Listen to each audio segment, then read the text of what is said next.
Assalamualaikum warahmatullahi wabarakatuh. Perkenalkan, kami dari kelompok pertama yang beranggotakan Arda Jawansa, Faiz Oktavian, Gisela Lintang, Hilma Tanisa, Indah Hairunisa, Istar Khalifah, Hairum Banaati, Rizka Amarilis, Rosen Muammar, dan Vimala Dewi. Pada kesempatan kali ini, kelompok 1 akan menyampaikan materi mengenai Sustainable Development and Economics.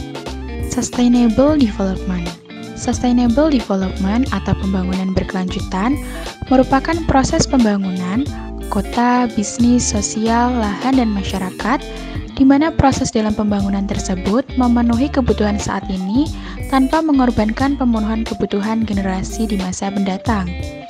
Tujuan daripada Sustainable Development adalah untuk menciptakan keseimbangan di antara dimensi pembangunan seperti ekonomi, sosial, serta lingkungan.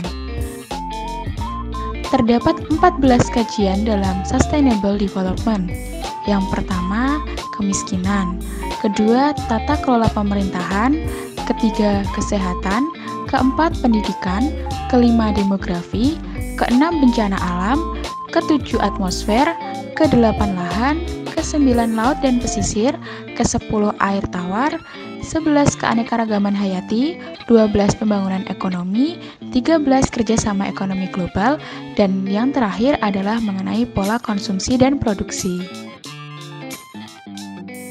Pembangunan berkelanjutan adalah sebuah konsep yang bertujuan untuk menciptakan keseimbangan di antara dimensi pembangunan, yaitu ekonomi, sosial, dan lingkungan hidup.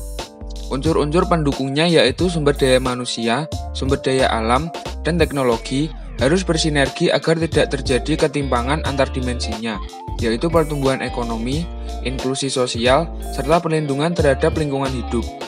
Sustainable Development Goals atau SDG merupakan agenda pembangunan dunia yang bertujuan untuk mensejahterakan manusia dan planet bumi yang diterbitkan pada tanggal 21 Oktober 2015.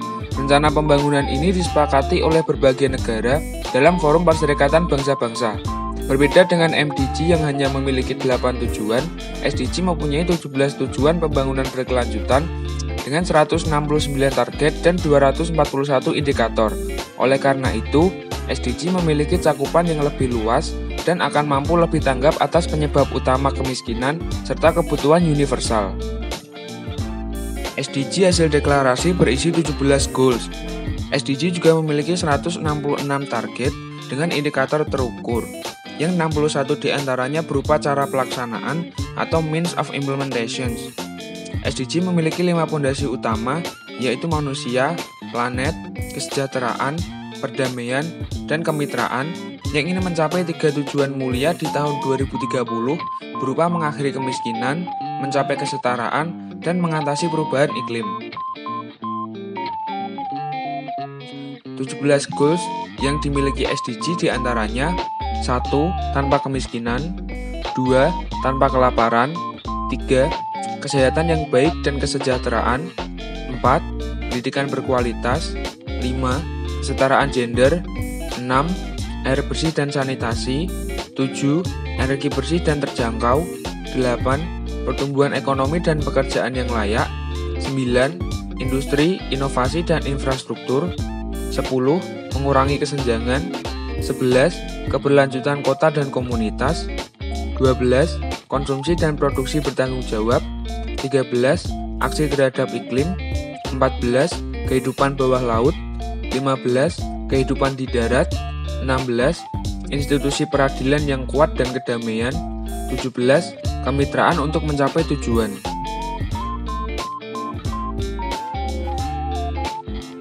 Sustainable Economic Development. Yang pertama, pengertian.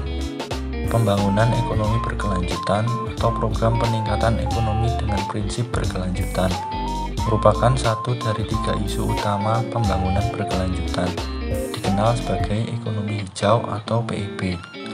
Apa itu ekonomi hijau?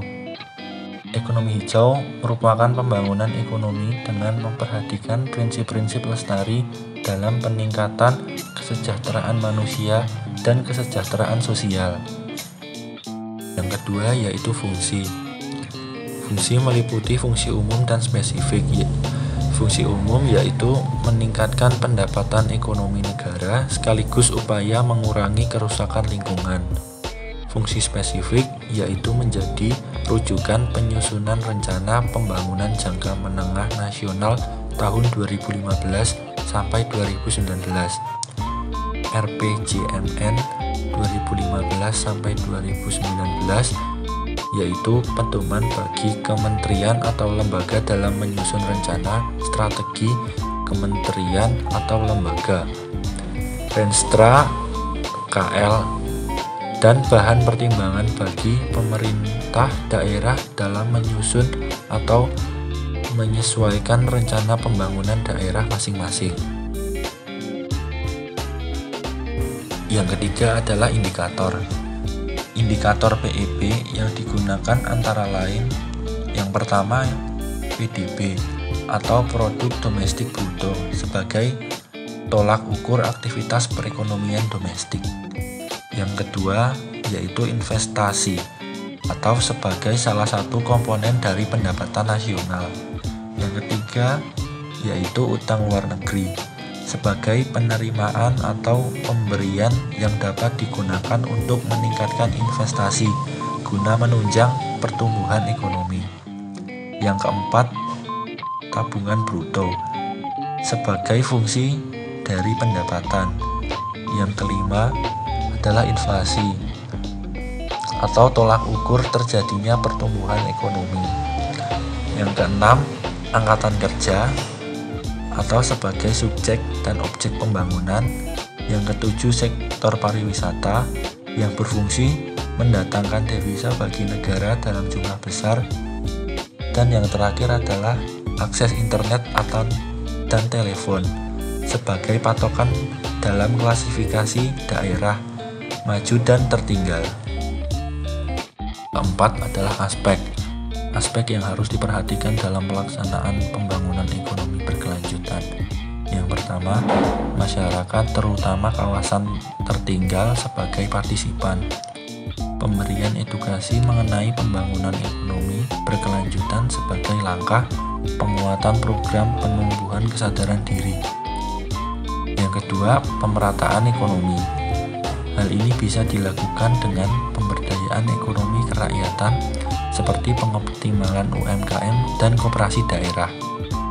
Yang ketiga, pelestarian lingkungan bisa dilakukan dengan penumbuhan kesadaran masyarakat untuk melakukan produksi dan menggunakan produk ramah lingkungan jangka panjang.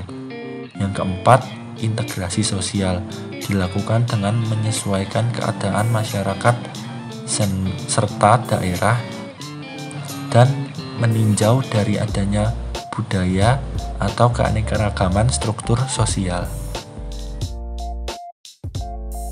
Efisiensi sustainable economy atau efisiensi pembangunan ekonomi berkelanjutan yang berperan dalam pembangunan ekonomi berkelanjutan.